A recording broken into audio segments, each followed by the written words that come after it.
Throughout history, humankind believed in a multitude of truths. The sun revolves around the Earth. The Earth is flat. Which were later proven by science to be inaccurate. George Bernard Shaw once said, "The only thing more dangerous than ignorance is false knowledge." It is not a question of climate denial. It is a question of climate paralysis. That is where we are now. The question, however, is what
We are, after all, the greatest problem solvers to have ever existed on Earth.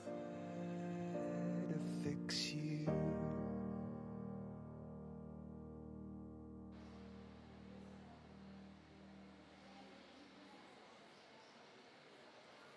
Hi everyone, a very good morning to all. Welcome to the Singapore Pavilion.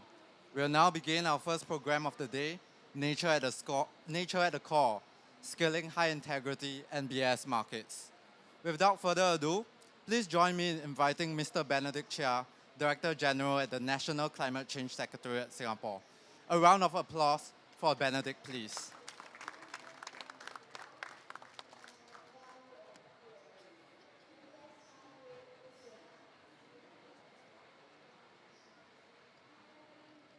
Hi, can you hear me? Yeah.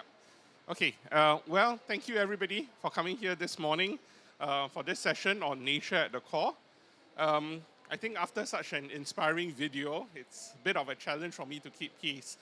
Well, nature, I think as the title suggests, is going to be a key tool for us to address climate change. Estimates have suggested that nature-based solutions can contribute about 10 gigatons worth of emissions abatement itself.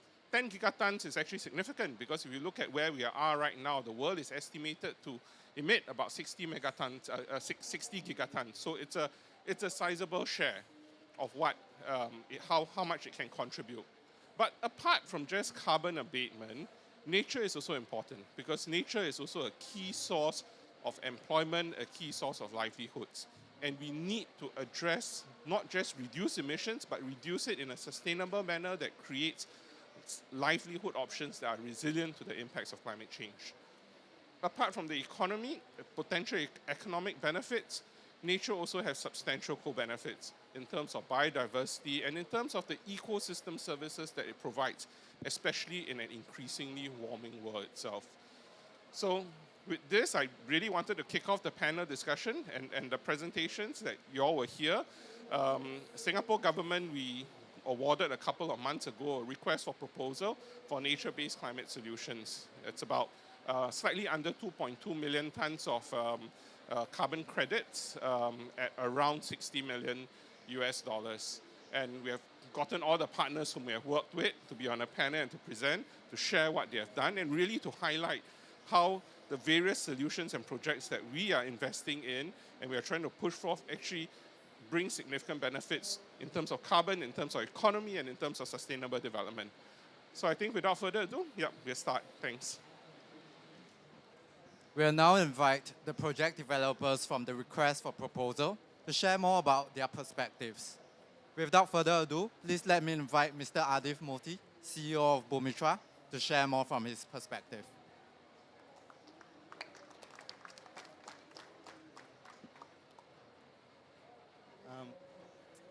Clicker.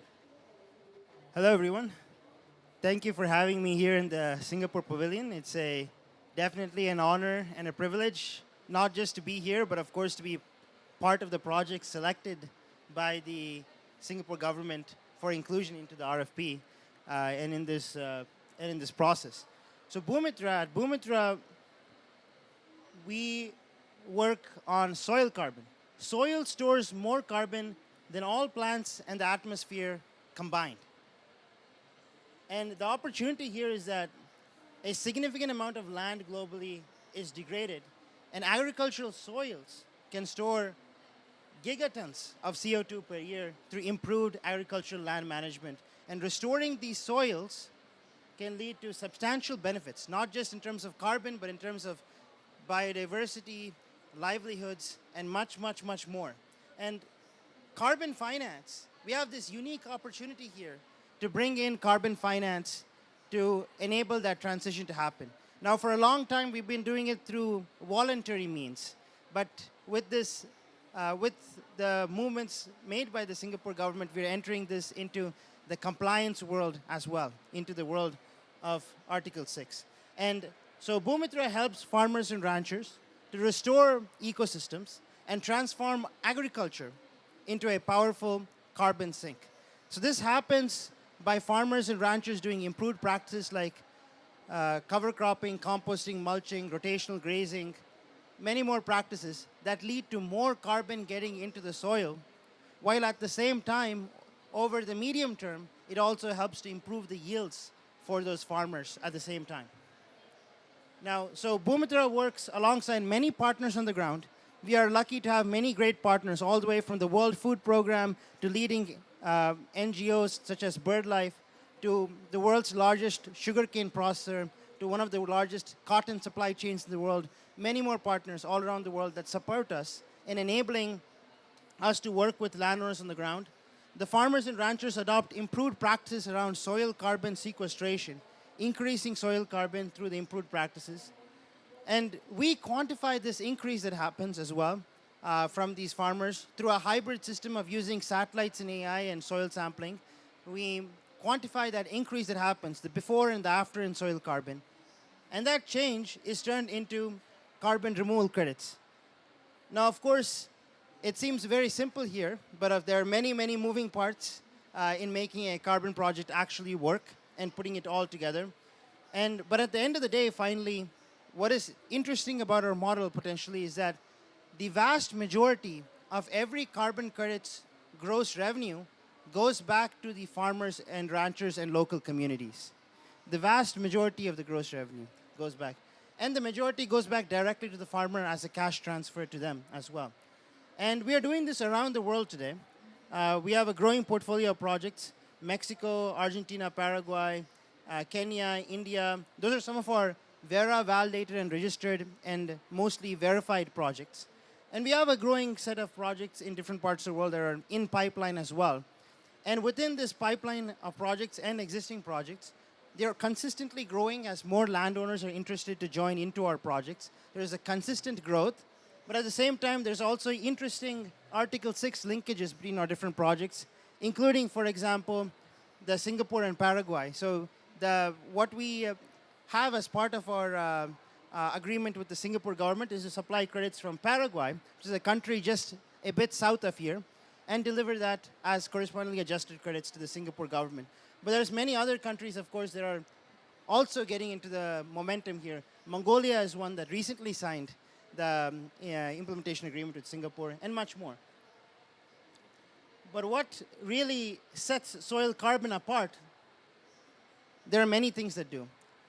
Unlike in many other solutions, we actually are able to get results in a certain quicker time frame in soil carbon, as within the scope of a few years, we're able to start to see some of the benefits manifest and then start to be able to measure it as well.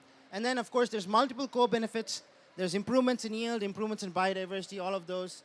And it's inclusive to farmers of all sizes. We work with farmers as small as 1 acre all the way to 100,000 acres in size. That is what is needed to truly scale impact, while including the 100 million plus farmers that are part of our world in the transition. And as a result, these farmers are able to get this new income stream. There are local jobs created as part of implementing these practices, monitoring all of the aspects associated with the project. There's improvements in water quality as well and water availability. And finally, last but not least, in our native grassland projects, there are huge biodiversity benefits. Birds are coming back, endangered tortoises are coming back, many biodiversity benefits that we observe in our projects as well. And we have seen this firsthand from the 100,000 plus farmers that we work with. For the vast, vast majority of farmers, they have seen extreme great benefits from this. All the way from yields nearly doubling in Kenya to grasses returning in a great way in northern Mexico. And we have been recently working a lot more on compliance work as well. There is the Singapore government procurement, of course, but we're also working on a Mongolia-Japan project under the joint crediting mechanism, and also in Mexico, our credits are usable under the compliance system as well. But specifically about our Argentina and Paraguay project, which is part of the project that is delivering towards the Singapore commitments. Today we have 76,000 acres of grasslands across Argentina and Paraguay, and the ranchers adopt improved grazing that increases soil carbon levels. And we are delivering 625,000 credits from this project over the course of the next 4 to 5 years towards the Singapore commitments. Now you can really see the difference that happens on the ground from these projects. This is before, and that's after doing practice at the same time during the year. Grasses that were not able to take root before due to poor practices, now able to take root. And this is the kind of change that is happening not just in one ranch, but across several hundreds of ranches now across Latin America, including in our Paraguay project as well. And all of this would not be possible without the support of many, many great partners that we work with around the world, including clients, including partners on the ground, including other stakeholders that have supported us on this journey. And with that, could we go over to the video, please? Thank you.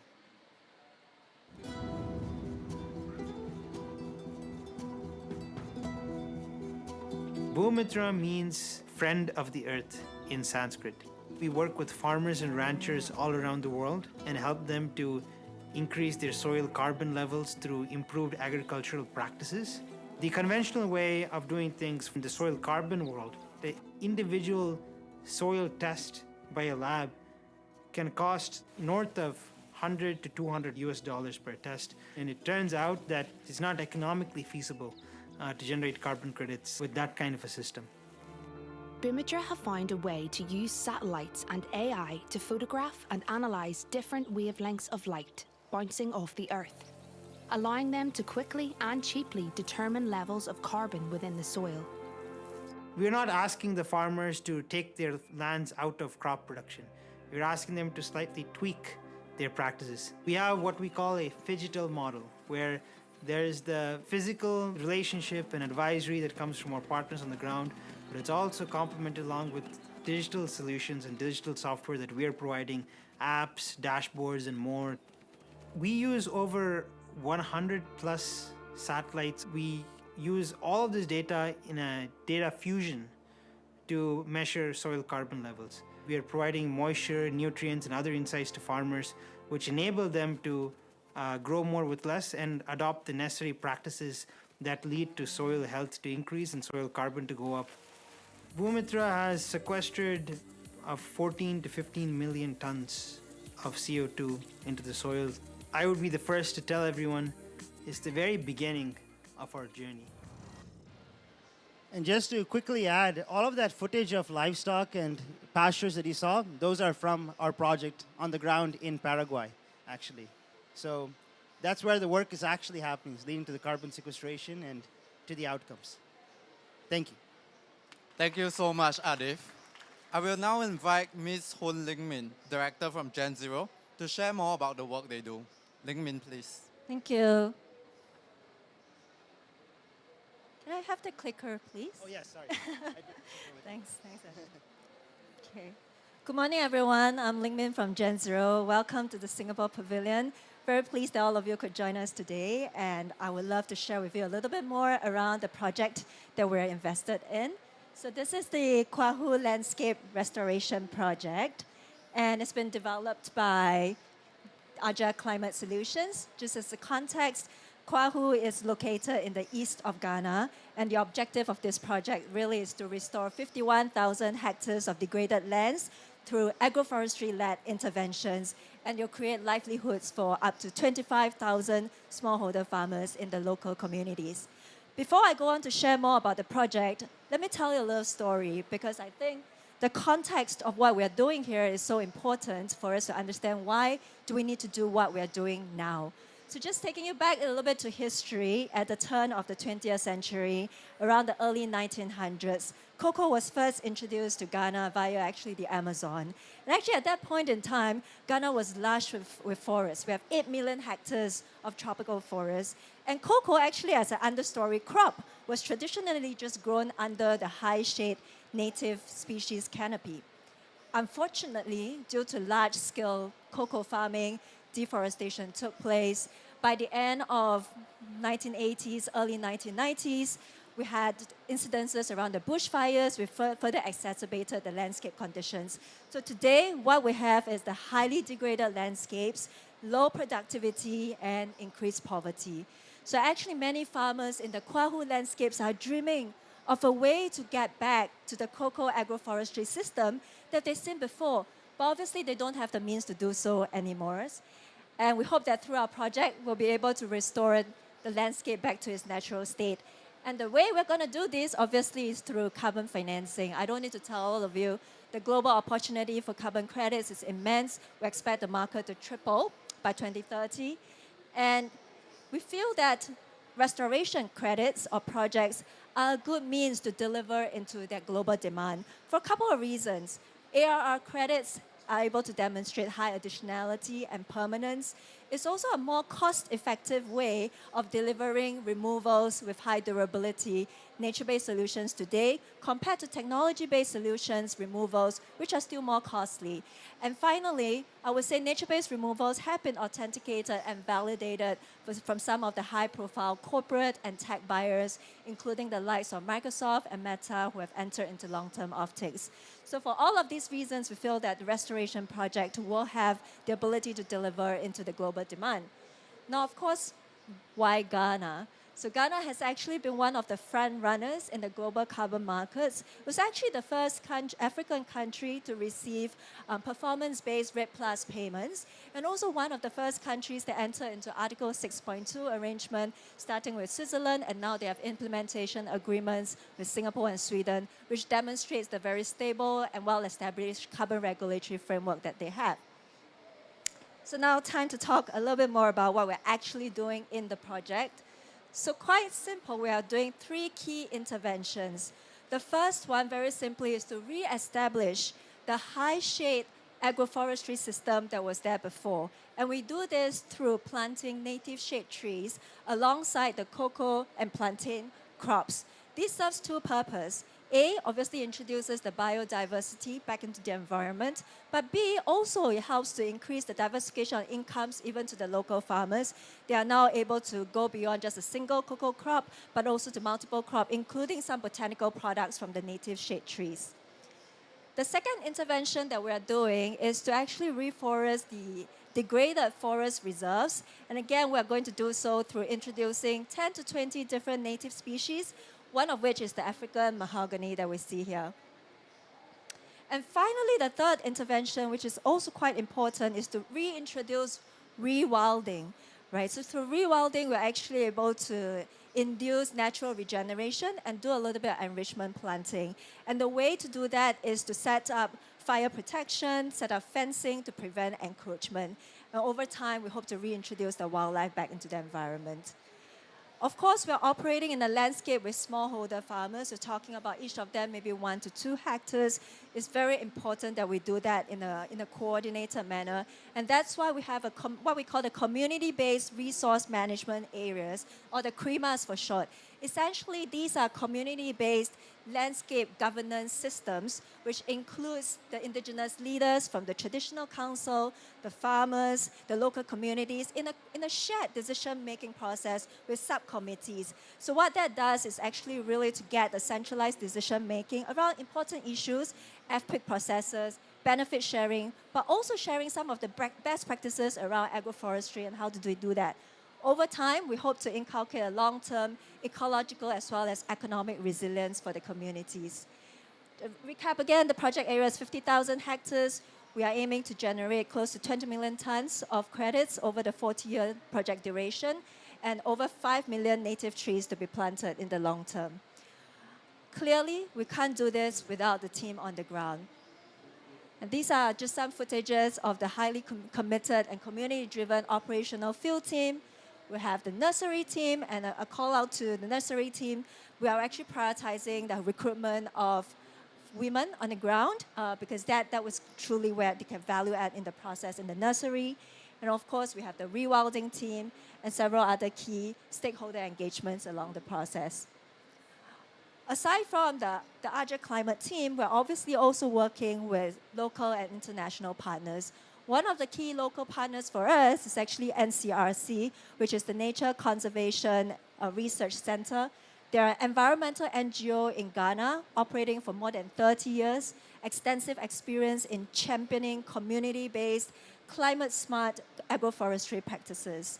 On the international front, we're also partnering with the Leverhulme Center for Nature Recovery from the Oxford University. And what they are providing is long-term research on nature recovery and the social economic benefits for the communities. Now, just a quick glance of what has happened in the landscape since our planting activity started about a year ago. Starting to see some planting, some nursery activities that's been stood up, and over time, we're hoping to restore the biodiversity in the area. Kwahu is a biodiversity hotspot. There's more than 1,500 IUCN species, red list species, and more than 100 are endangered or threatened. And hopefully, we're going to be monitoring more of the species coming back. Finally, at the heart of the project is essentially about the people. Right?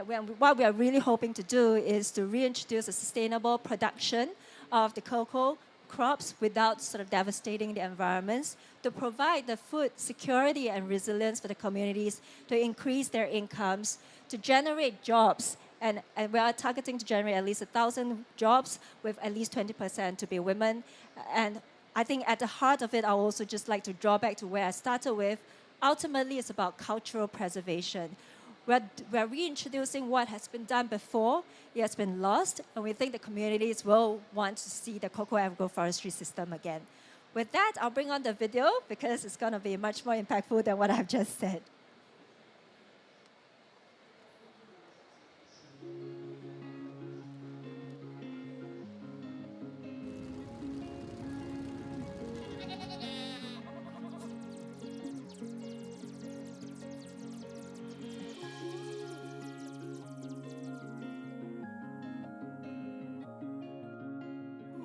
on aboa me. Say me body e me twa. Etimi de bi ahwe nkwara no. Me save se be ya me beto me school so. Yenye sika de ahwe busuafo e de atoto niam aka no. Na yen weda ne nso no e gina yi. The Kwawu Landscape Restoration Project. The aim is to help restore degraded landscapes back into agroforestry and forest.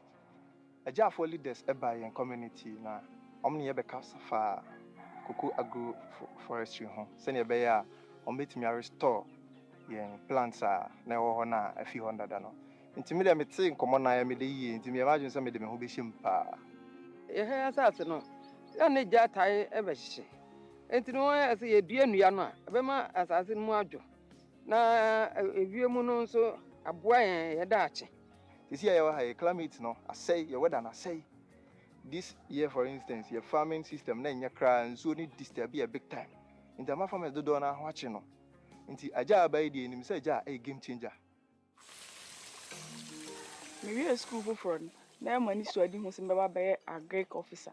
But me we school na did and it so bia ni ho. We say si aja for be farm ya some work. Na se me hwe aja nhihye ya wo mo de aba no a. Digitum se yen yakuafo no ye de ehu hyemu a beboa ye. Anamo kakra aja afo ni me atu. Ene omonkomode ni se ni si fa ye de ni se ni niam ekona. Eni se ni manya interest e wafuo nim se ni manya interest se yen forest ase ye be sa restore no eni ani gya manya wadwuma ni se ko bampo se me fa me profession nto nchen na me ni gya afo na nte full time a ya dey me consider that decision no na ma join gya menim se na ye koye ni mu no ehihye no amode aba se ye no be ye adwuma no menim se be ma nko adwuma no aye de na abema nso to no so asisa abema nko adwuma na ye de ama so wo baby so bibi so obetuma ton aye den anya sika on aboa me say me body e me twa etimi de bi ahwe nkwara no nso awodo ho ano nso nyina benya mfaso afiri mu daache Amama hu niam bebre fa agric na enkosu mi save se be ya me beto me school so. Ja da wroma na se body etimi gina anu abi na me dey metimi de akwakwale adwuma nkwala anu nkan agric fo ni bebre ba e ma ye niam nanso ne dewe ya musi ya mo niam no difference wo adwuma ya e ba ya ma masua bibia afiri mu se ebe boa ma sa ne pana ni e wo first na ama asan ba me ensa kama kuri susu no ya nya ne ye pa e okuru nti ye nyina ye moa ne emfa wo se ye moa na adwuma na emeka ye fancy ye mpotem ha na da achen ni so fa so pa na e bi kra da achen ni wo kra ye nchi ma na ye ba nso de bi so fa so bibiara sebe odwen se aja na krimafo e ba beje ne nsa ase afiri ne sam enye saa na etie ne moma ye dwumadi a omode ba beboa yen ama yensuo to yeku aye ene yemfudie no aye mre e de ama yen empuntu ne adwumasem ne sikasem a enkoyie wo yekuru mu apega. Landowners, community people, farmers and all other community participants are well informed and engaged in the day-to-day activities of the project and also lead in points where they can support the project to succeed.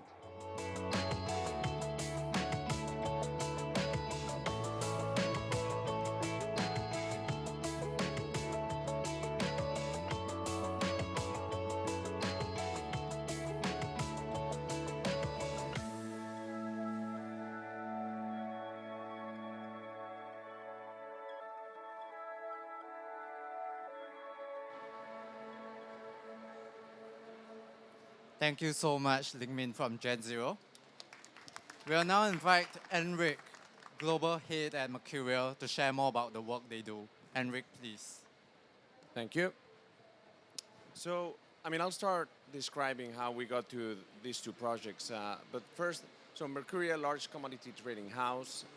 As Benedict mentioned, we believe in nature. Math is clear. We do need nature. So how did we go about it?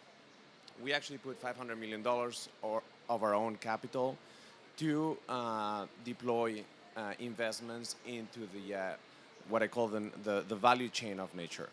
And our capital is flexible, so we can invest all the way from very early stage, developing opportunities on the ground, to what I would call more infrastructure-like, when something is to a certain degree de-risked, but it needs more capital to grow. And we think that's important because this sector, as has been discussed already, is largely underdeveloped. So you do need that sort of capital that is flexible enough to develop the space. So that's how we got then to what we're going to discuss today is our Peruvian projects. And this is a story about deforestation. So we've covered different areas. It's in Peru, so one of the countries in the Amazon basin facing threats of deforestation. And we're going to talk about two projects. And they're very different in nature, and they are both within Peru. So the first one, it's a translation in English of it's Together for Forest. And it's basically an aggregation of concession holders in Madre de Dios, Peru. And it's about empowering people to come together to try to stop the threats of deforestation. So we've aggregated so far 386 concession holders in Madre de Dios, and together they have a much better chance to stop the threats of deforestation, which are two on the ground. The first one is illegal mining, largely gold, which obviously with gold pressures, there's a lot more illegal mining happening. And the second one is actually agricultural expansion, largely from immigration in the area.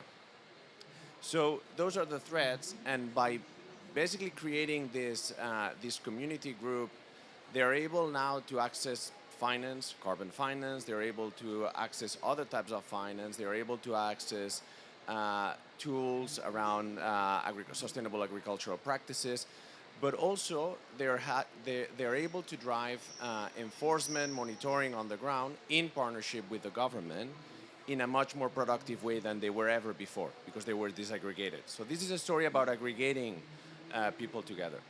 The second one is different in nature, but it's actually a very interesting story because we always talk about the role of indigenous people and how to bring them together, and because they are the owners, the managers of the land. And in this second project is Cohen and Tami. It's the first time that indigenous groups in Peru got together to actually participate in a tender that the national government developed to look for someone to help them manage two areas, a national park and a protected area in Peru. And they created a consortium of two indigenous groups and an NGO that works just for indigenous groups. And they came together and they won this tender to run these areas for the next 20 years in partnership with the government. And I want to share this because I think that it's key to see how people can come together in this with very different perspectives, like Swiss commodity trading house, working directly on the ground with indigenous groups and the national government to stop deforestation in this area. And I also want to raise that actually 3 of those partners are with us today. One of the leaders of the indigenous groups part of these projects, so that's Fermin. We have the NGO also leading this consortium, and then the national government of Peru, which is managing national parks in Peru. And they wanted to be here because this is their project, and they want to show that when you can bring indigenous groups with government and NGOs together to deliver. And in these specific projects, drivers are different. It's less about illegal mining, more about agriculture. It's really thinking about how do you enable conservation in the area to stop that degradation. Is also working across the landscape outside those parks to reduce pressure into the parks. So for example, it's really working with all those communities surrounding and making sure they're enabled and they have the right finance also to support sustainable agricultural practices so that we reduce the pressure on the parks. So I'll stop there and I just want to show the video, but I just want to say thank you to the partners on the ground because that's about showing how to do things together.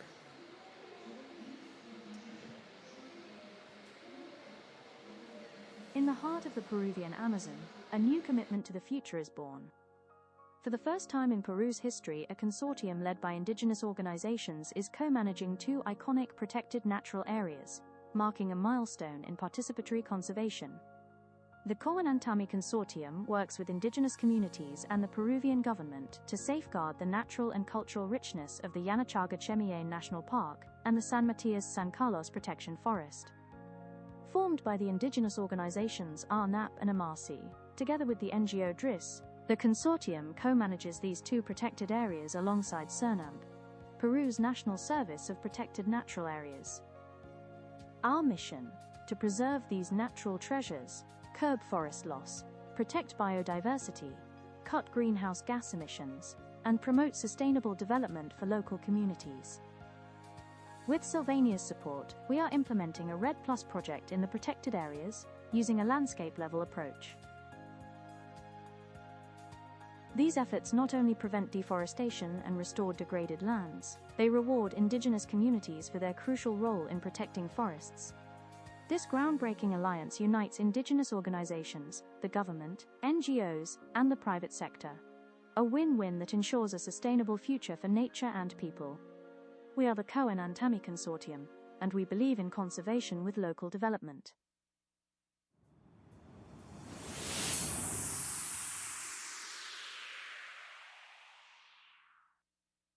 In the heart of the Peruvian Amazon, the forests of Madre de Dios breathe life into the planet. But these forests are under threat, from expanding agriculture and illegal mining. To protect them, local men and women came together, uniting their knowledge, strength, and hope. This is how COP30 MAD was born, a cooperative of forest concessionaires and farmers committed to defending their home. An organization working for sustainable development, forest conservation, and the well-being of Amazonian families. Since 2022, COP30 MAD, Sylvania and local partners have led the REDD+ project, Together for the Forests. An initiative that reduces deforestation and carbon emissions, contributing to the global fight against climate change. By accessing the carbon markets, the project brings new resources to communities, empowering them to manage forests sustainably, protect biodiversity, and improve their livelihoods. The climate objective is to stop deforestation and reduce carbon dioxide emissions. The community objective is to strengthen organization and collective action. And the biodiversity objective is to preserve endangered species and vital ecosystems. Each tree protected and each hectare conserved reflects the commitment of people who call this forest home. Together for the Forests is more than a project. It's an alliance for life and for the generations to come. Because when communities work together, the forest stands strong.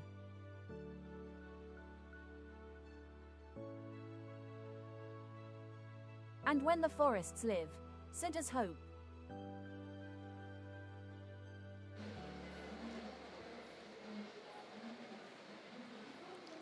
Thank you so much.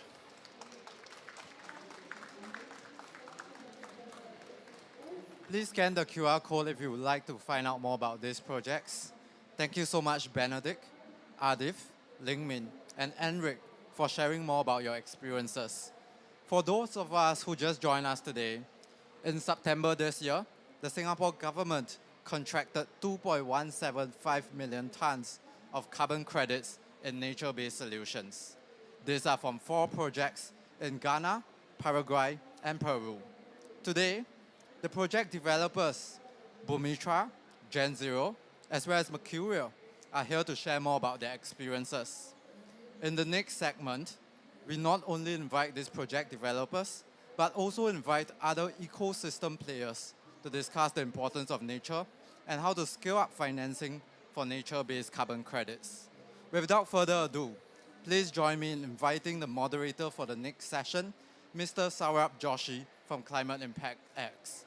Saurabh, please. Thank you, and good morning, everyone. Now we're going to be diving a little bit deeper into this topic of nature-based solutions that we've been hearing about this morning. It should hopefully make for a very exciting panel, and we have a very distinguished group of panelists who are going to be joining me. You've heard from some of them already, but just in case morning coffee hadn't kicked in, I will reintroduce them again.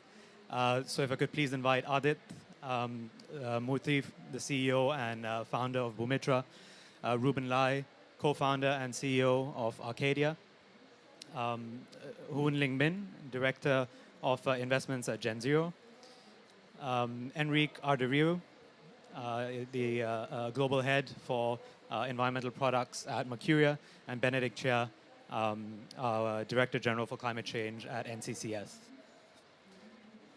So thank you all for joining me here. And I think, when we look at nature, as we've just heard, I think we can all agree the one commonality across all the presentations was how important nature is. But it goes beyond just storing carbon. We've seen the impact that it can have on livelihoods, communities, biodiversity. Yet it feels like nature has struggled to get the credibility and the support that it deserves. I think we've seen some projects called into scrutiny. We've seen the market try and react and evolve as a result of that. And I think today we are here to really try and see how we can help, scale higher integrity nature-based solutions. How do we incorporate biodiversity and community benefits at the start? How do we improve, what safeguards do we need to take to encourage investments to come in? How do we pull more demand into the nature-based solutions market? And hopefully we can dive into some of those topics through the discussion today. And maybe to kick us off, one sentence challenge for each of you. What does high integrity nature-based solutions mean to you? High integrity solutions means putting the people on the ground first, while also achieving best-in-class monitoring and implementation for these projects. So the carbon is really there, but you're also putting the people on the ground first. For me, it's about good science, collaboration with the communities, and then strong regulations that support the development of these projects. For me, I think quality goes beyond just the carbon integrity piece of it. It's really delivering the outcomes for the people, nature, and climate. So I would say for me it's about good science, good execution on the ground, with as many co-benefits as possible from those investments.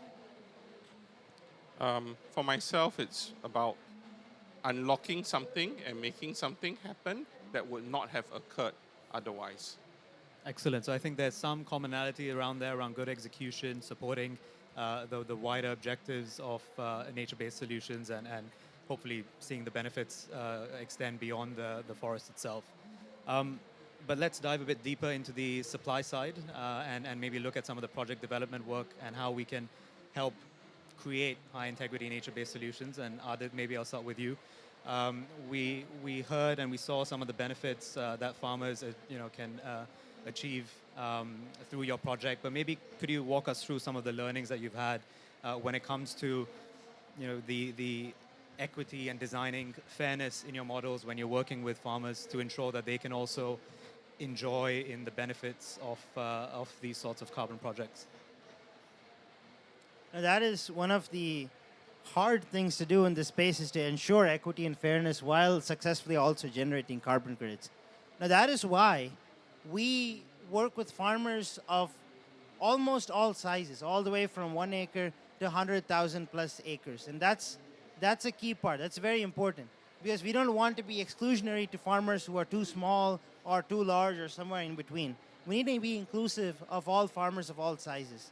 And then on top of that, we need to ensure that the capacity building programs that we do on the ground are also inclusive of all the participants actually within the project.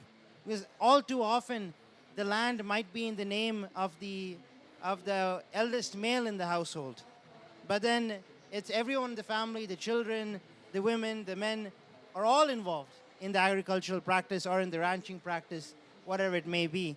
And making sure that we're inclusive of them in the implementation is a crucial part. And lastly, we are not prescriptive in what exactly the practices each rancher must do. We don't go to them and say, you must implement exactly this, exactly ABC as it is here. We collaboratively, along with the local community and the ranchers and farmers, collaboratively design what is that adaptive management plan? What is that plan for the improved practice adoption that will work for them and enable the change to actually happen? Because if we were to, what I always tell folks is that I never want to parachute in from Silicon Valley, which is exactly where I live, and go to your small village and tell you what to do.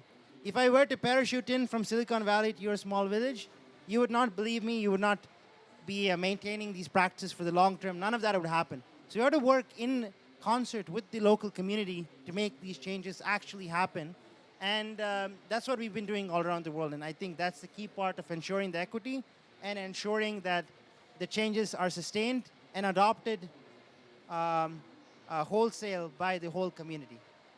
Yeah. So it sounds like the involvement of the farmers within the process and maybe ownership or getting that feeling of ownership is key. 100%. And Ruben, maybe from you, Arcadia has been doing a lot in terms of technological innovation within restoration projects. How do you look at, incorporating or using some of these technologies to go beyond just monitoring to incorporating other core benefits, biodiversity, and other benefits from the outset? Thanks, Saurabh. So by way of introduction, what we do at Arcadia is to mesh both satellite remote sensing data together with ground truthing. And ground truthing, we do it using LiDAR. Why do we do that? In a world of autonomous cars, most of our projects, forest restoration projects, are actually measured by tape measure, pencil, and paper. And we don't have to do that anymore. With LiDAR technology, we can do that 10 times faster. In fact, you can reduce the number of plot samples required by 5x. And in terms of speed, is way more accurate, way faster. Which means that in terms of cost, using LiDAR is actually comparable to the cost of paying people to collect the data manually. And the visibility that you give to your investors, that you give to the buyers of the carbon credits is dramatic as well. Basically, we believe what we see, right? And if you can visualize these forests in a whole different way, it makes the carbon sequestration, which seems like a very virtual concept, something a little more tangible, something a little more visible that allows you to then fund your projects quicker. So, on the measurement piece, I wouldn't say that the technology is there, I wouldn't say that it's mass adopted yet. So a big part of our mission is to make these technologies a lot more affordable and at scale available to projects all across the world. On the biodiversity piece, I would like to talk about the co-benefits from both biodiversity and as well as community. And the equipment that we use is sophisticated, but it doesn't mean that we cannot transfer the know-how of operating this equipment to the communities. A big part of our mission is to be able to make available this equipment to the communities, teach them how to operate it, teach them how to collect the data, and then we send it back and then we do the processing, which is extremely empowering. And for me, it's a much better mission than to send someone from Singapore all the way to the fields to do the collection. I'd rather teach the communities how to do so, and then the value add increases significantly. And we can do so not only at the project level, but at the country level as well. The same bottleneck of using manual measurements happens at the country level. Furthermore, as we are collecting this data using LiDAR, we also mount optical cameras with it. And then with that, we can do identification of the flora around it as well, which then adds to your biodiversity proposition. But I suppose people need to trust the data in order for them to then trust the story behind it. Ling, if we move over to the financing side of things, I think we've heard about the integrity efforts that are being built from some of the projects. Investors love integrity. They also like risk mitigation. What is, and with some of these developments that are happening now, what do you think, how strong do you think the investment case is now for NBS? Do you think it has improved? Or what other safeguards or measures might be needed to actually draw in more capital into the sector? Sure, Saurabh. I think as you mentioned that there's already been quite a fair bit of integrity movements and improvements in the market. And And I think we should continue building on that backbone and infrastructure with the likes of the ICVCM, CCPs at the meta standard level. You have the ratings at the project level. So there's a lot of tools that we already have in place. And for me, the next generation of NBS, as we think about it, should be so much more focused on institutionalizing the asset class, bringing in the capital to mobilize towards scalability and replicability. It's almost like we want to make it big and boring, like an infrastructure asset class. And so for that to happen, we do need to still have a few enablers in place. I think for investors, usually 3 key risks that we watch out for: supply side risks, on the delivery risk, physical risk, and now we have insurance coverage that's coming into play to help to mitigate that. On the demand side, I think gone is the era where you sort of invest, build, and hope that the demand will come. So in a way, today you have to cultivate the demand ahead of time. We need the demand signals, bringing forward the off-takers, but importantly, making sure that these off-takes are actually bankable. So you're not just going after off-takes for the sake of it, but it's bankable. You can raise financing against it. You can recycle capital. The final aspect is around always policy risk, and I think that's continued to be one that we'll watch out for. But I think a lot of movements towards more policy clarity and more importantly, consistency around that. I think it was also incredibly useful that we have the shared principles amongst the several governments, including Singapore, UK, France, which really is sort of providing the signal that, hey, if we follow sort of the shared principles around using both reductions and removals, tech and nature, these will be the projects that will meet the integrity thresholds. And I think big and boring sounds pretty good for most investors to avoid the complexity that comes with the NBS space. Enric, I'll come to you in a minute on this topic, but maybe before that, Lingmin touched on policy. Ben, Singapore has plans to be a hub for nature finance, for carbon finance. How are some of the policies that the government is implementing helping to turn some of this ambition into real investable opportunities?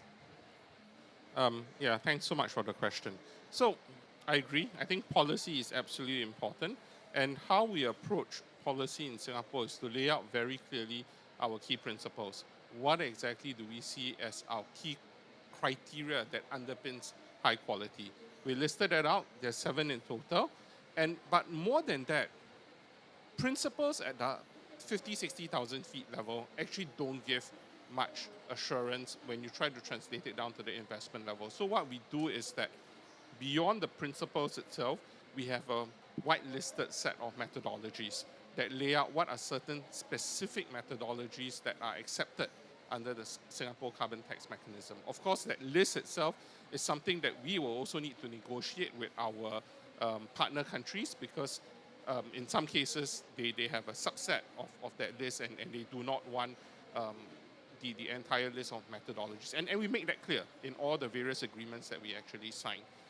On this nature project itself, I think what's interesting is that we receive many proposals which include methodologies that are outside the original whitelist itself. And what happened was that we undertook a very rigorous assessment of whether they align with our principles or not. We also referenced some of the key pieces of work done by KO Corsia, done by ICVCM.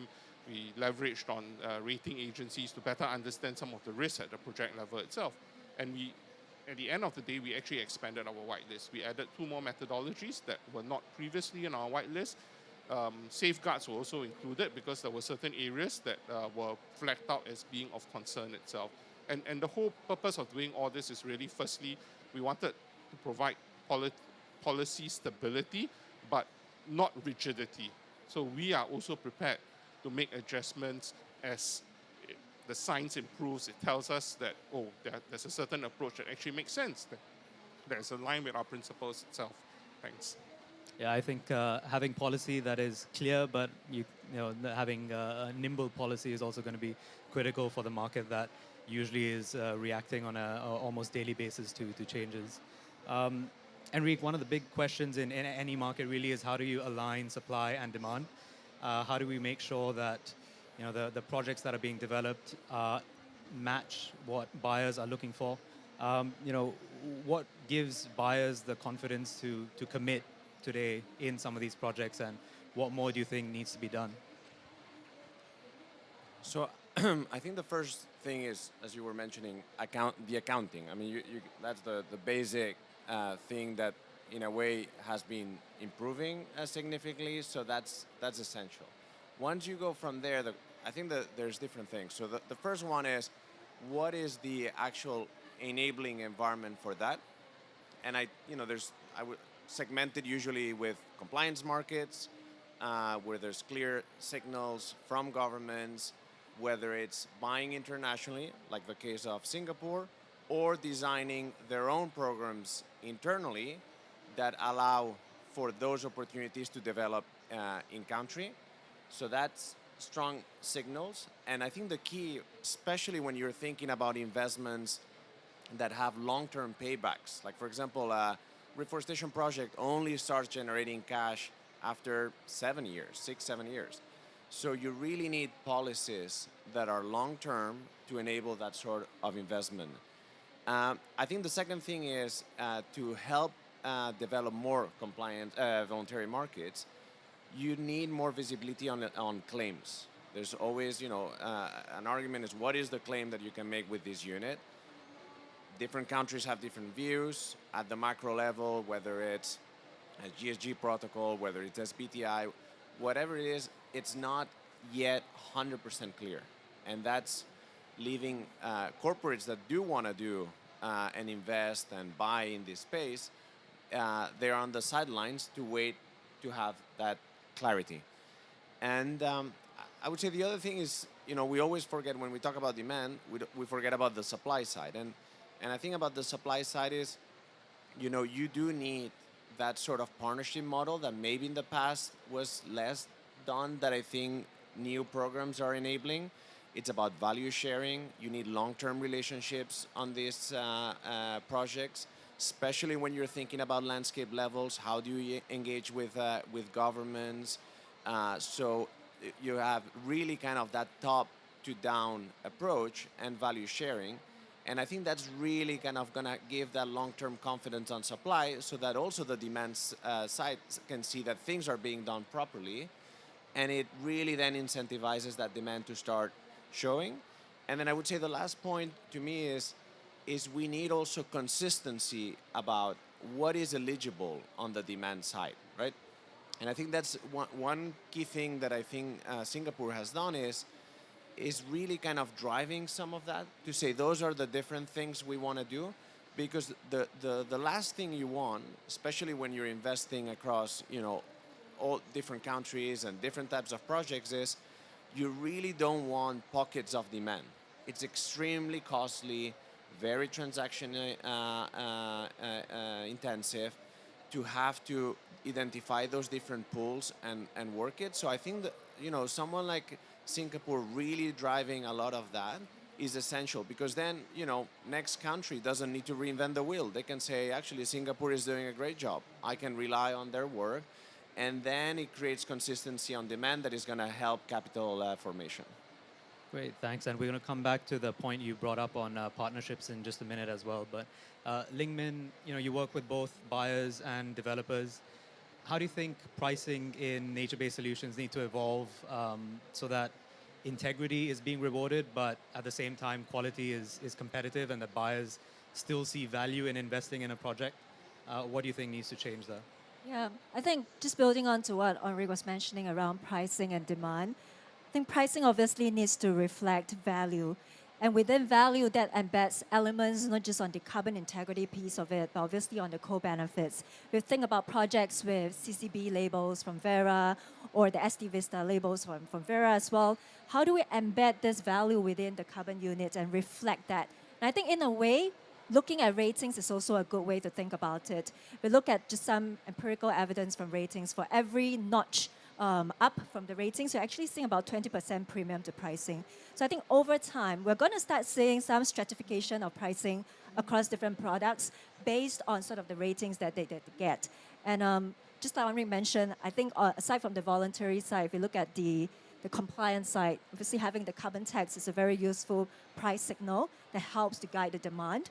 But I think ultimately the reflection of the value of the in the pricing should be based on sort of the ratings and the discerning across the different projects. Thanks. And Aadith, Ruben, I guess we've heard from the buyers and investors and what they are looking for in some of these projects. how has your engagement with buyers evolved over time, and how do you continue to keep them engaged and commit to investing in your projects early? Yeah, in our case at Boomitra, I guess we are lucky that we have a very lively and resilient buyer consortium that supports us both on the voluntary side and on the compliance side, both.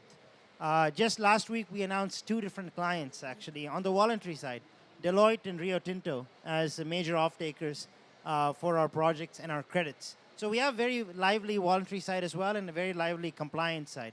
Now, I will echo something that Enric was saying. It is a situation right now that the world has become increasingly balkanized, that there are pockets of demand and that pockets of demand are directed towards pockets of supply.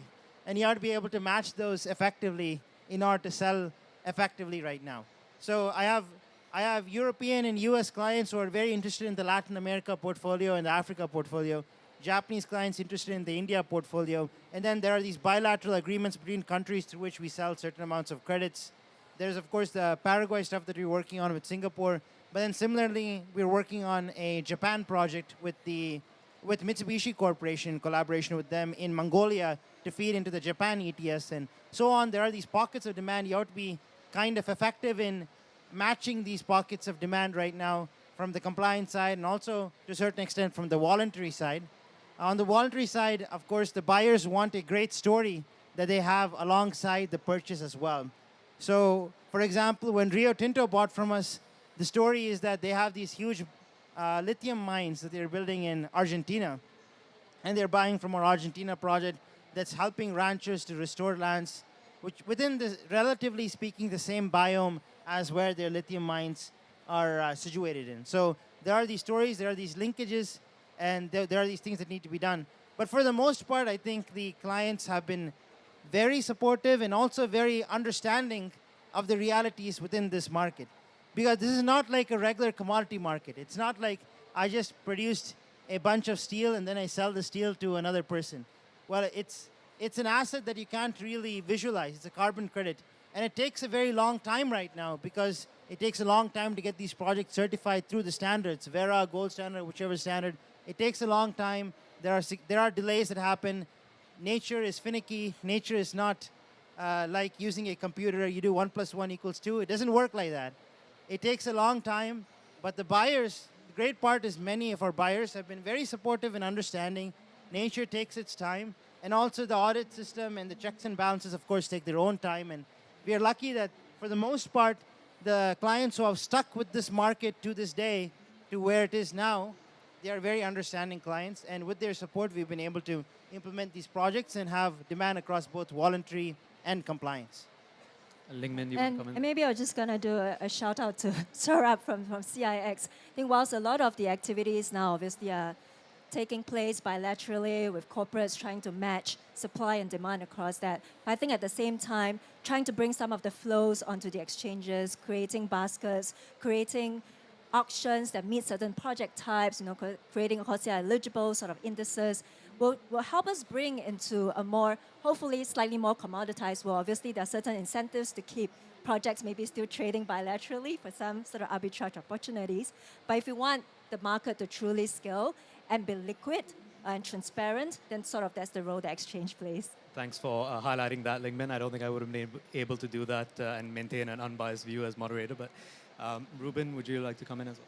Yeah, for us, seeing is believing, like I said earlier, and having engagement with the buyers is very important. So like in our Colombia project, we're able to allow the investors and the buyers to see at a farm block level every single tree that has been planted. And over time, trees that have been planted but died, trees that have claimed that they were planted but were not planted, and then, of course, trees that were planted. Having that kind of accountability is very important to bring in trust in investing in these projects at scale. And then, with this single platform, that visibility that they have, they're able to also engage, with their own teams to be able to communicate and to coordinate project execution for them at scale is very important. So we find that once the investors saw this platform, they're like, wow, can I use this to communicate with our other buyers in the market as well? Having that visual materials to be able to communicate increase intrigue in the project and understanding is very useful in terms of trying to get transactions through.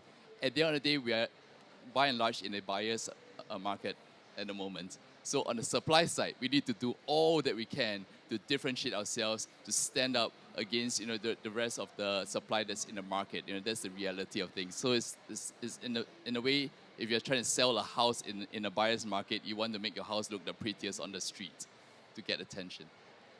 Thanks for that, Ruben. And I guess there's partnerships has been brought up a few times by a couple of you. Enric, maybe to you.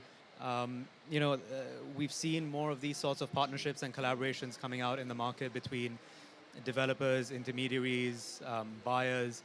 Could you maybe walk us through how some of these partnerships and collaboration initiatives are reshaping the market, and perhaps what sort of role does an intermediary play when it comes to building transparency, efficiency, and bringing more liquidity into the nature-based solutions market? Yeah.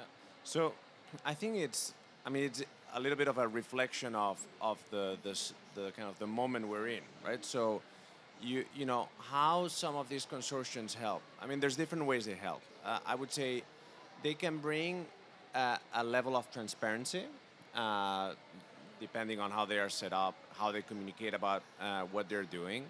And again, not because of the host, but Singapore is also an example on how you actually can be transparent about what you're doing. And that helps, again, capital and pricing formation. The more transparency there is, the more clear it is. What are the price points? What are the things that people want? And having that transparency just makes investment a lot easier. The second thing it does, I think, is it's really like, it's not just cost, but cost is an element of it. You really don't want to have every corporate having to have 30 people to source credits. It's not going to happen, and if it happens, it's a very expensive way to do it. So consortiums can help pull some of that together and in a way reduce the transaction cost, which is good for them, but it's also good on the underlying activity, because that means there's more money that is actually going to be going on the ground. It also creates confidence. I think obviously we've been through a phase of a lack of confidence in this space. I think being part of a group can help build that confidence and get you comfortable that what you're doing is the right approach, you're not the only one, and you're driving basically a larger group of corporates. But I think ultimately, there's limitations in the model, right? There's only so many consortiums, so many groups that you can bring together. And then the question is what's next? And I think if you can do all this initial work and drive that transparency, that standardization, reduce cost, I think it's just going to enable the environment to thrive, because they're going to be less worried, I need to spend so much money on a DD because I can trust whether it's an intermediary, whether it's a platform like CIX, to actually like bring that together. And I think the other thing is it will help also move from this buyer project piece that Ardith was mentioning. At the end of the day, you would want 50 different companies to be able to buy from a specific project or to buy from a pool of projects. So really kind of getting to that stage where that's possible is just going to bring that confidence for more people to be able to participate in these markets. Great, thanks. So it sounds like, as long as you have multiple corporates that agree on a common set of rules, principles, and broad frameworks, then hopefully they can help pull the demand and pull more supply into that type of a framework. I guess, Ben, if we look at similar sort of models for countries as well, if you have a group of countries that agree on common frameworks and can agree on what makes for a good quality credit, hopefully we'll be able to see similar traction in that space as well. I know Singapore's been doing a lot of work around Article 6, trying to push for regional collaboration. How does that effort help promote nature-based markets? And there's a lot of talk around common standards and regional standards coming up. Do you think that helps kind of bring some common language to the market when it comes to carbon and co-benefits? Yeah, thanks so much. So I think if you look at countries coming together, coalescing around what is acceptable, I think that would help markets work in a much more fungible manner. But when countries do that, our own preferred approach is, if there's something out there that works well, I think we should just leverage on that. And if I use the Coalition to Grow Carbon Markets as an example, we made reference, especially on the supply side, to the key meta standards that are already out there already, because that helps us accelerate how fast we can work, compared to an alternative scenario where a bunch of regional countries come together and develop a unique regional or national standard itself. It's much longer. I think we have seen countries trying to put in place national standards, and in some cases they take 5 to 10 years to actually get that done to a level that is internationally accepted. So as far as possible, let's build on what we already have. But having said that, I thought the other thing that requires a bit more work is, especially on the nature-based space, is much better carbon measurement factors itself. In nature, especially in the tropical regions, carbon stock, carbon content is actually quite different. A lot of the benchmark factors were developed for temperate forests.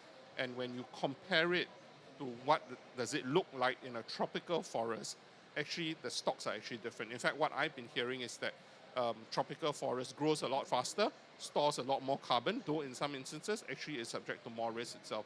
So I think you need that localization, regionalization, customization in order to get a more accurate handle of how much carbon you're actually capturing, what are some of the underlying risks of reversals, and how best to address this. And it's going to be very different for different biomes itself. And I think that's where more focus on regionalization would actually bring greater benefit to the table. Thanks. Thanks, Ben. And I guess sticking on this need for more data or improvements in some of the collections in different parts of the world. I mean, Enric, maybe to you, what sort of innovations do you think are needed to help, again, scale this market and bring more demand into play? Is it digital MRV? Do you need more on due diligence? What do you think is key? It's a complicated question. I think there's a lot of things being done, and they just need to be done more. I mean, digital MRV is obvious one. I think a lot of work has happened in the last 3 years on that front. I think it's really being, trying to, which, goes along technology, lower the cost so it's as efficient as possible, and then it's kind of streamlined. Those tools are readily available for people to use. I think, again, like when you think about what is one of the big issues is, as I said, it's wider transaction costs, which is not just fees, is the whole environment that leads to transaction costs. So lowering that, thinking about standardization of contracts. We've been doing work at Aadith to streamline that and try to bring some level of standardization so not everyone has to reinvent the wheel each time on contracts.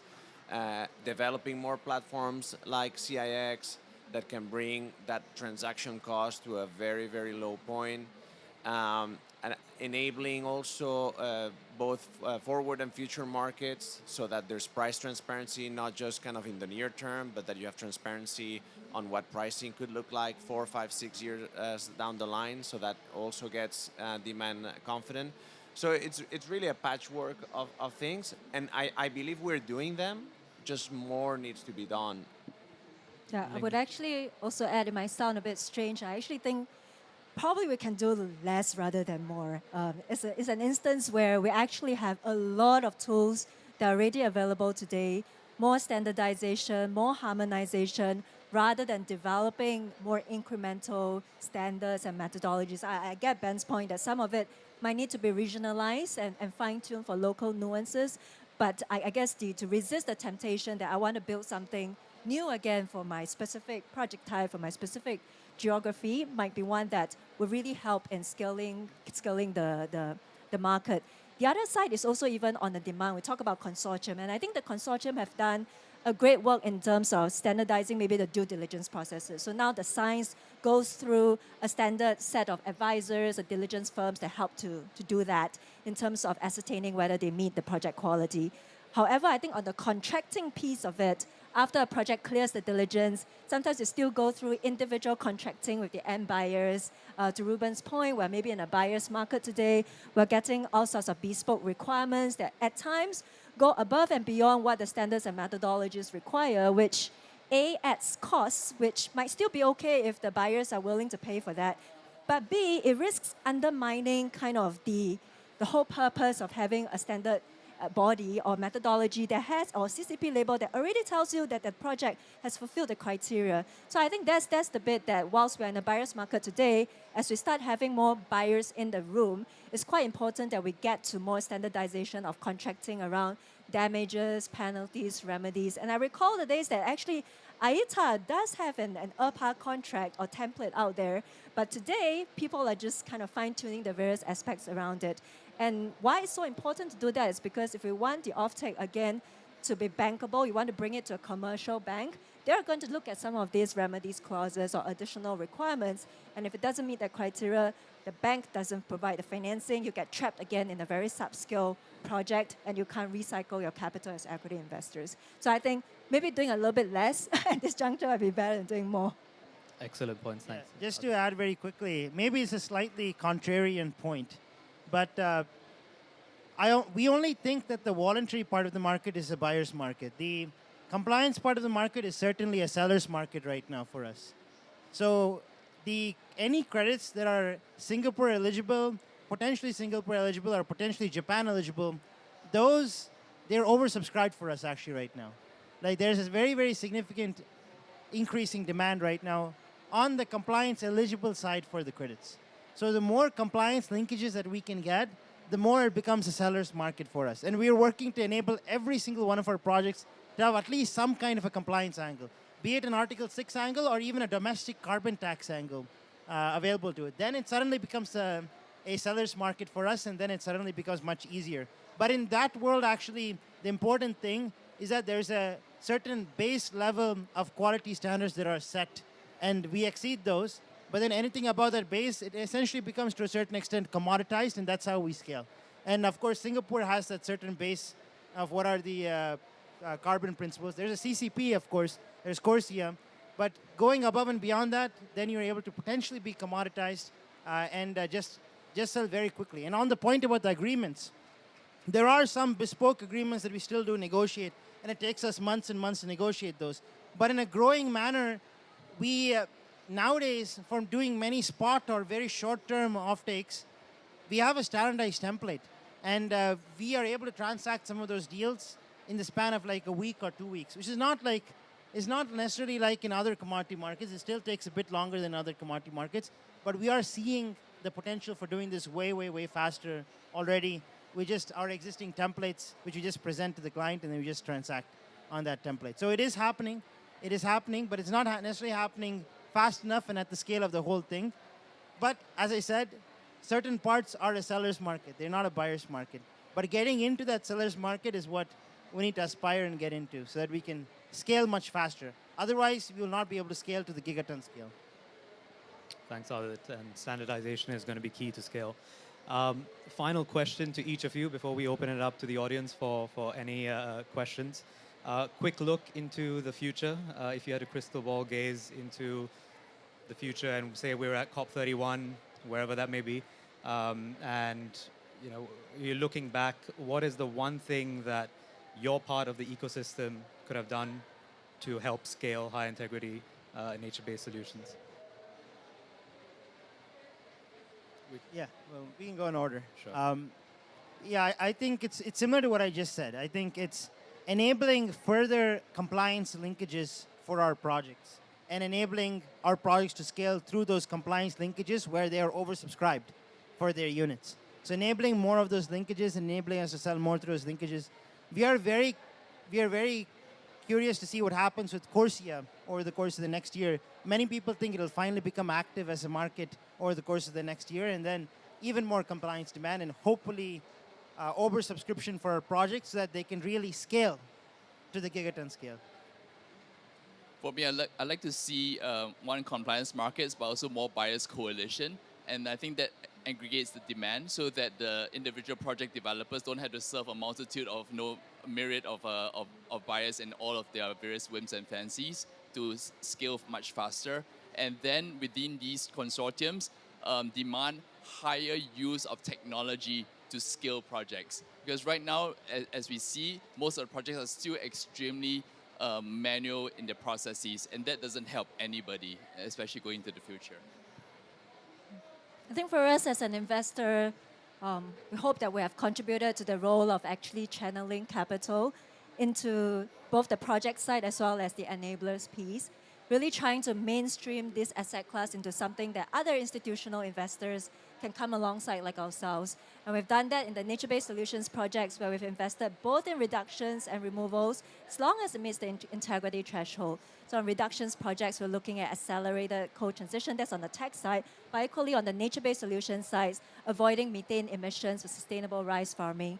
And of course, on the removals end, we talked about our Ghana project, but also using various forms of ecological restoration models that include mixed species, combination of native, non-native species, sustainable timber production, really to accelerate that transition into scalable models. So we hope that some of these movements that we're doing will hopefully also galvanize some of the action from the fellow investors. And of course, in investing in the enablers piece, building the exchanges, building the ratings, building the infrastructure for higher integrity projects. So on my side, what I would love to see, maybe let's say 3-4 years, is a developing range of countries enabling their climate policies with actual real needs for nature as part of those policies. I would love to see Europe, for example, opening up to nature. I would love to see a functioning Article 6 with scale. And I think that's, there's enough visibility over a 3-4 year period. We just need to get those things right. And then in terms of how we think we can help, actually it's very similar to GenZero. It's really like there is a lack of investment, we know, in this space. There is a need for capacity to be able to deploy capital on the ground. So the question is, what are the platforms that are going to allow you to enable that capital to be deployed on the ground? And that's first step. As you move, you want to start showing that actually this is an investable asset class, that it can be done, that there's some level of returns, so that you can start getting the institutional capital more and more interested in coming into the space, and they see the ability to actually also deploy it. It's not just an idea, there's actually the ability to execute on the ground. I think that's how, I would love to see that in the next 3-4 years. Great, thanks. Ben? Well, listening to everybody, it looks as if everybody wants the same thing for Christmas. So just to very quickly summarize, I think we also agree that scaling up supply is important. There's a lot of potential out there, but the reality is that a lot of this potential is not being unlocked, especially on the nature side itself. I think on the demand side, we are hoping that there will be greater confidence, especially amongst the sovereign buyers, to embrace nature-based solutions. It is not uniform right now.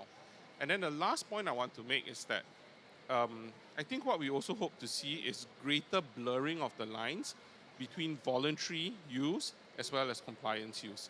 Our sense is that maybe the only distinction between both is that for international compliance use, you need corresponding adjustments. Apart from that, actually both markets should actually be as similar or as harmonized as possible. Right now, markets are still a little bit fragmented, and I think if we can find a way to blur the lines to bring the markets together, I think it'll be a lot more fungible. Then I think, as Aadith said, it wouldn't be one market, it's more supply, it's more a seller's market, one market is more a buyer's market. You'll get a bigger pool, a more optimized pool, and hopefully a more balanced market itself. Thanks. Thank you, Ben, and thanks all for those insightful comments. Hopefully we have a very strong and robust nature-based solutions market to look forward to in the future. I think we have a couple of minutes for questions. Yes, can start. Maybe the lady there saw the hand go up first. Yes, thank you so much for a very insightful panel. My name is Beena Nepram. I'm with University as well as founder, President of Global Alliance of Indigenous People. For Mr. Ben, not everybody wants the same for Christmas. what you want is not what we, the indigenous peoples, want. For us, nature is not for sale. And I also know that the reality of what is happening in the world today, and we are all here at COP30 for this. But for us, what I'm hearing from all of you is auctioning of Mother Nature, auctioning of nature. In indigenous communities, we don't sell and buy nature. We live with nature. We are a part of that. So I wanted to know from your really distinguished panel, investors, all of you, because we want to work with you to create solutions, not confrontation, not pain, because 80% of global biodiversity is managed by 476 million indigenous people. So I want to know how you will engage with us on this. We have formed a global network of indigenous peace builders, mediators, and negotiators to engage constructively on this. I wanted to know, I have been to Singapore many times. You have no forest left. How will you work with many of us who are still living and working in forests to save our planet? Thank you. I'm happy to take a first stab at this, but also would like to hear from the rest of the panelists. So I think firstly, what we are trying to do is we are not trying to buy nature itself. What we are trying to do here with carbon markets is we are trying to recognize the value in terms of carbon abatement that is being unlocked and that would not have occurred otherwise. To put a value to it and to put financial resources towards it. And I think as mentioned in the presentations earlier, where do the financial resources go? It goes to the communities on the ground. It goes to the indigenous populations itself. And I think that's the aim that we want to actually do. The second point that I want to make, and I think it was shown in one of the slides, but I don't know how many of you have noticed it, is this thing called FPIC, Free, Prior, and Informed Consent. And that's something that is new. If you look at the latest rulebook on Article 6 that was agreed last year, it used to be a lot looser. But now with FPIC, Free, Prior, and Informed Consent, what it essentially means is that before you can even embark on a project, there needs to be local community, indigenous population engagement. And if there are concerns, they need to be addressed. And if these concerns are not adequately addressed, the project cannot proceed itself. So I'm fully with you. And as mentioned at the start of my presentation, this is not about selling our assets. This is about unlocking value, creating livelihoods, jobs, creating sustainable co-benefits that last and are durable over an extended and a very, very long period of time itself. Yeah, so that's our perspective as from government as to where exactly we see. And actually what you have laid out, I think we are very aligned in terms of the outcomes that actually we hope to bring about. Yeah. Now, I was just going to pose a general question to the audience. Can we all agree that it is a good thing for the stewards of the land to get paid for restoring their lands? Can we all agree that that's a good thing? If we cannot agree that it's a good thing for them to get paid, then of course we will probably never have an agreement with each other. But if we can agree that it's a good thing for them to get paid for doing the hard work that they do to not only preserve their lands, but even restore it and increase carbon stocks, then of course I think that carbon markets are a great way to do results-based climate finance. That's what it is at the end of the day. It's a results-based climate finance to those communities who can really have the ability with the right resources and capacity to improve their lands. And as I said, in our model, the vast majority of every single carbon credit's gross revenue goes back to the local communities and the farmers and landowners. So if we can agree that it's a good thing to get farmers and landowners paid for putting carbon back into the soil, into the land, and improving their lands, then of course carbon markets are a great, great mechanism if we can unlock it correctly. So I'm not going to say anything, but I will pass the mic to Fermin, which is one of the leaders of the Peruvian indigenous groups in Peru. And he is working on one of the projects, actually, that Singapore is involved with. And maybe he can also share his experience. How is it working with us? Sí, gracias Enric. Bueno, en realidad quiero reconocer los avances que están dando en este contexto de crédito de carbono, ¿no? Que es un medio para que si es bien aprovechado, puede servir para la defensa de los territorios donde vivimos los pueblos indígenas. One second, I'll translate. So he appreciates the concern. He says this is a way that we can start driving finally investment to protect our land. Sí, nosotros venimos trabajando hace más de 20 años en tratar de entender esta dinámica de bonos de carbono, de red, ¿no? Para que esa información de red podamos interiorizar y entender a nuestra propia cosmovisión. So they've been for 20 years trying to understand all this about carbon and what it means to them, but to them in their own context, not in our context. Y hemos entendido que estos mercados voluntarios de carbono de proyectos de todas maneras van a llegar a los territorios y tenemos que estar preparados. So, and then for them, the key was understanding these different voluntary and compliance markets, and knowing that this is happening. So, and there's funding that is going to come to the land, and the question is then how to go about it. Por eso nosotros hemos diseñado nuestra propia estrategia de red indígena amazónico o gestión holística y territorio para la vida plena. So that's why then we designed our strategy to think about our territory and how this connects to our territory. It was our design. Donde nosotros hemos dicho, así queremos el red, ¿no? A nuestra propia cosmovisión, primero poniendo en primer lugar el tema de los territorios, el derecho a la participación plena y efectiva, el tema de la transparencia y la información, ¿no? I might have forgotten one thing, but so that's why. So we designed it, and we designed it thinking about our territory, our context, and for us it was key to think how does that enable the protection of the territory, the kind of the conservation of the territory? How does that enable the participatory nature that is needed across our territory, because there's many indigenous groups? And I forgot the third. ¿Cuál era la última?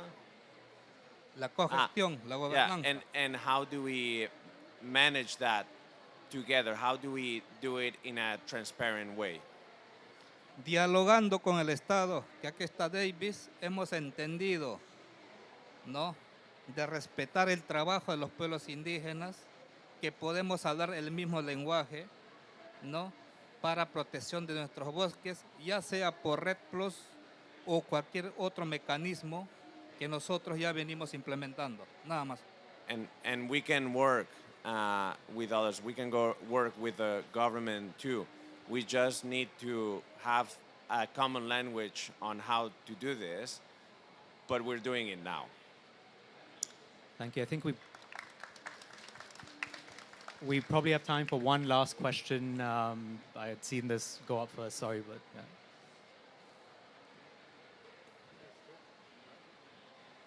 Hey, thanks for the panel, Marian. I co-founded Remove. We're a nonprofit accelerator for carbon removal startups out of NBS up to engineered removals in Africa, Europe, India, and LATAM. My question is about sort of the end game that you see for NBS. If we assume the VCM voluntary carbon market is more of a transitional stage, all of you mentioned compliance regimes, but I wonder whether there's alternative paradigms, whether it is complete public financing, whether it's pay for practice, that might also solve for some of the MRV issues or claim issues that you've been mentioning on the panel. Thank you. I mean, I can answer. I think it's all of the above. I think it's already happening. I think you have a decent amount of public funding. I think some has gone away, but a lot is still remaining. Obviously, do we need more? Yes. I think, you can see it, like whether it's Norwegian results-based payments or it's facilities to help de-risk private investment, like first laws and so on. We are seeing that. I would say so I think all of it is needed.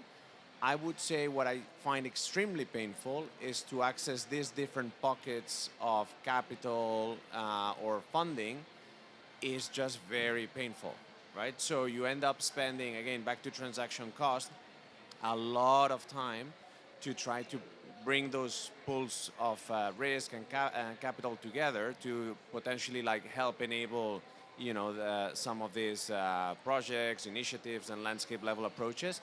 So how do you reduce that? I think that's a key question that would be quite an enabler, but there's an ecosystem already in place. We just need more of it and easier.